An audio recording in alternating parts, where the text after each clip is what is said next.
Hello, and who are you? Hello, I'm Toru Oyama. Toru, where are Yeah, you from? I'm from Japan.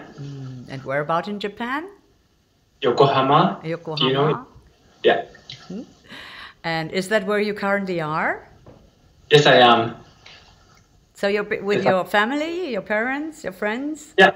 Yeah, I'm at my parents' place at the moment. And how is the situation in Japan? I mean, it's difficult all over the world. How difficult is Yes. it in Japan? It's still a little bit more functioning than in Europe, I guess, because some people still go to work, more people than in Europe. But we are advised not to go out apart from going to supermarkets and so on. Okay. Yeah. And what do you think? How do you consider the general mood, the attitude, the feelings? Of course, it's heavy and not really pandemic is not really happening here yet. So we are worried it might be happening. Oh, Yeah, it's not as serious in Europe yet, but we are like scared. Maybe it will be same as in Europe, in United States, something. yes. Well, Yeah. I hope it won't. So, yeah, I mean, people are different. We might have Yeah.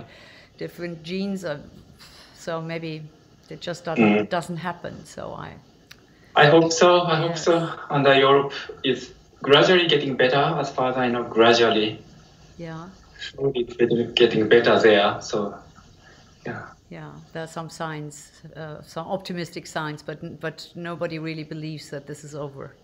Oh no. No, Okay. Oh yeah. Yeah. yeah. Yeah. So I understand. we all think we have to behave now and stay home, and Yes. not Yes. kiss in public. I mean, not kiss everybody in public, and what we usually do. But if we behave, if we are good, then this won't be too Yeah, tough for yeah, us. yeah, yeah. That's what the current belief is. So, how does music play a role in your life? Of course, it's very important. It's in the center of my life, and yeah, my life is around music, around the piano. Yeah, yeah. Has this always been the case? I mean, how long have you been sort of glued to the piano?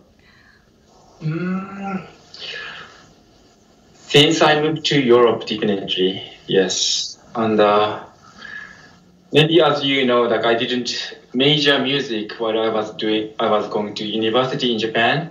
I majored something different. What did you do? So, English literature. Aha, okay. So I can ask you everything about Shakespeare if I want to. Please don't. Please don't.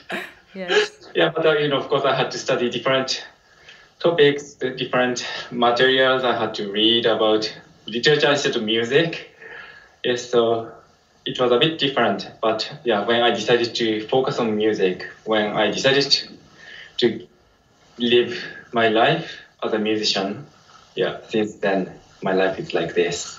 Yeah. Yes, but maybe you can describe the moment where well, it's like, studying English literature is like, you're on a big ship, and all of a sudden you sort of turn this ship. How did this happen? Yeah, of course, I wanted to do music anytime, all the time. Uh-huh. But maybe it's Japanese mentality. Maybe, I don't know. Maybe you see more female pianists from Japan than male pianists, don't you? Ah, ah, Kind of, yeah, it's kind of cultural thing, I guess. Like in Europe, piano, like you meet more male pianists, I yes, guess, than yes. female pianists. It's not something like sexism or anything like that. No discrimination, really. But the image of being a concert pianist or being a musician belongs to female in Japan. Oh, this is interesting. Is this only in Japan? I don't know. I guess this feeling atmosphere is in Japan. It's something like yeah, ladies should do. Yes, I understand. Yeah, I so like understand. And both. so you wanted to play the piano, but you didn't really dare to commit to becoming a pianist? Yeah, Really? yeah, yeah, Yes, I yeah. understand. But Yes. this was my passion, so yeah. Also, yeah. So I decided to do music because, my life is mine. I live only once, and I should do what I really wanted to do before I give up. What was the hardest in this on this path? Was it telling your parents or friends or taking the decision? I guess hardest part, starting later than the other people. Musicians, we have the image like we start playing the piano at the age of 3 or 5 or something like that. Of course, I started when I was 6 as a hobby, but I wasn't trained enough in my early age, so I had to catch up. That was the hardest part, but I got good teachers. Also, my friends always encouraged me. They gave me big supports. So I managed. Also, like I met you, and I got you support me as well. You support me, Toru. Whenever I come home and you have had a concert in this barn, I find some nice little presents. So you support me. I can eat some cookies from the Netherlands for some weeks. So thank you again. But my pleasure. Let me tell you something about Germany. Maybe you know. At least 2 disciplines I can think of. It's considered a very female discipline to cook. It's considered a very female discipline to do horse riding.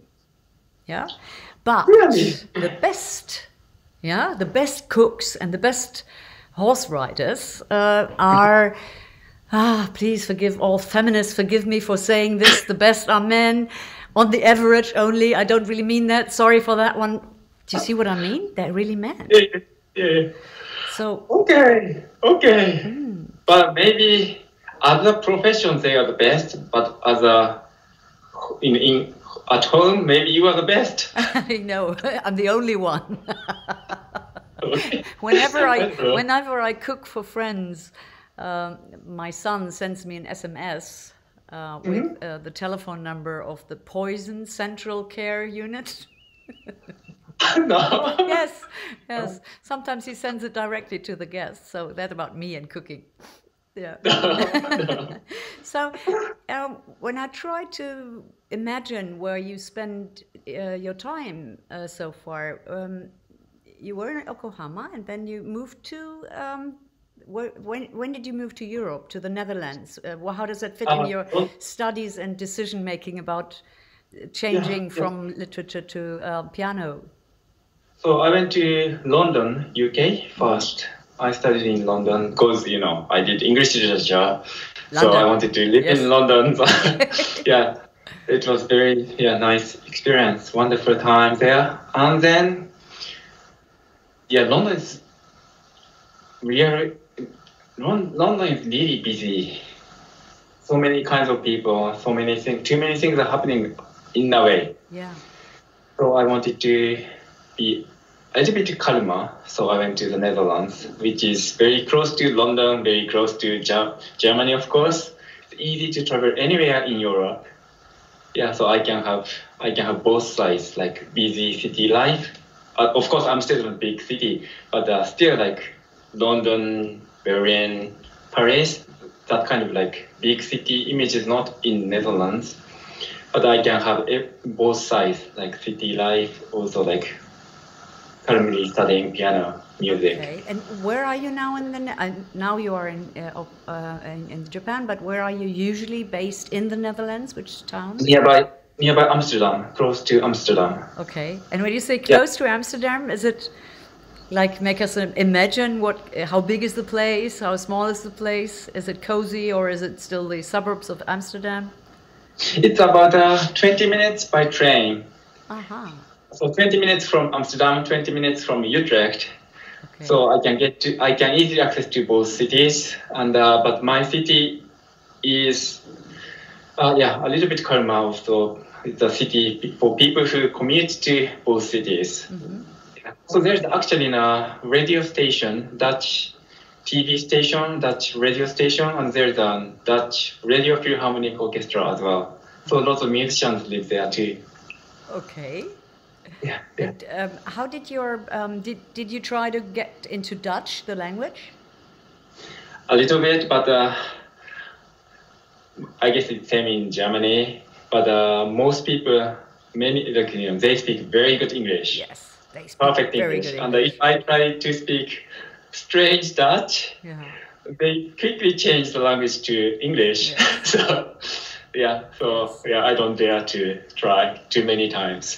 Yes, I mean, that's my experience. I think there might be a mathematical correlation between the size of a country and the number of languages they speak. You know, like in the United States of America, you would not find a single person.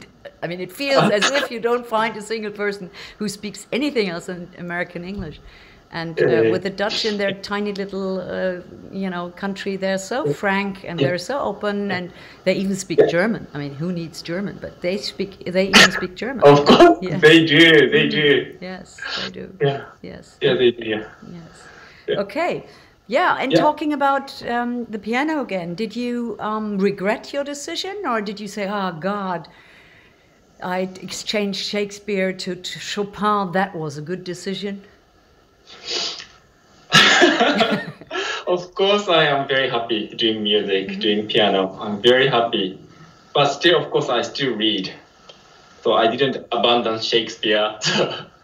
So yeah, I don't study literature, but I still read and I get inspirations. I study how they lived. I mean, how people lived in the Chopin's time by reading novels or anything like that. So yeah, I still do both, kind of. Because my profession is piano, but I still get inspirations from books. Okay. And now you are in a home with a grand piano, right? Yes. How come? I mean, grand pianos are not very, they don't come in pairs and they don't run into everybody's home, and you are usually located in the Netherlands. So how come you have this beautiful grand piano in your Japan home? Because, I managed to get one at home here. Yeah, because I really needed to practice. As I said, I had to catch up. Yes. So I had to practice more and more and more. And then, once I was in the conservatories in UK, in Netherlands, I get to practice in schools. But while I was in Japan, I didn't get to access the good pianos, so I needed one here.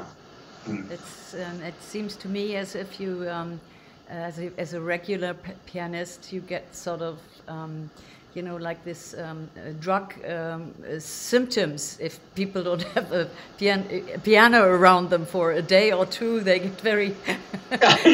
You get like addictive. Yes, exactly. Yeah.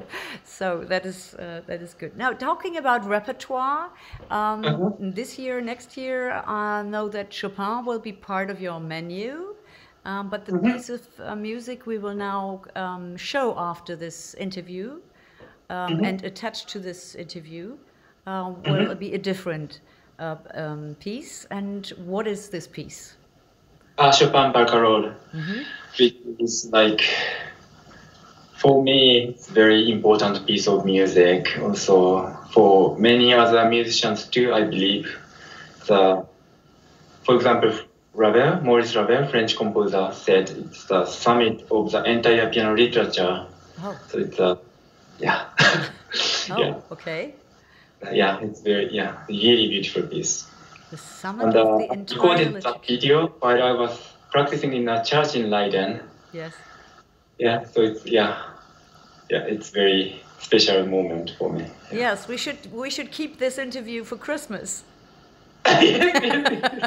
Actually, Yeah. We will not tell anybody why now. We will just listen to it. Toru. I sent that video for Christmas gift as a Christmas gift to my friends. Oh, good. Yes. Okay. They can keep the interview now for the next Christmas gift. Very good. Yes. Toru, it was very nice talking to you. Thank you very much for your time. I'm so happy to find you in a good mood. And I'm really looking forward to seeing you in person as soon as possible. Yes, me too. Yeah. Thank you, Toru. Thank you very much. Thank you. Das war Toru Oyama und ich bin Katrin Harstig und ich produziere diese Videos hier mit Ihrer Hilfe. Sie können Produzent werden. Wie das geht, das können Sie sich gleich nochmal anschauen. Da gibt es einen Abspann und da steht das ganz genau drin. Wir bedanken uns ganz herzlich an dieser Stelle und hoffen, dass wir uns bald und gesund wiedersehen. Tschüss! Tschüss! Tschüss!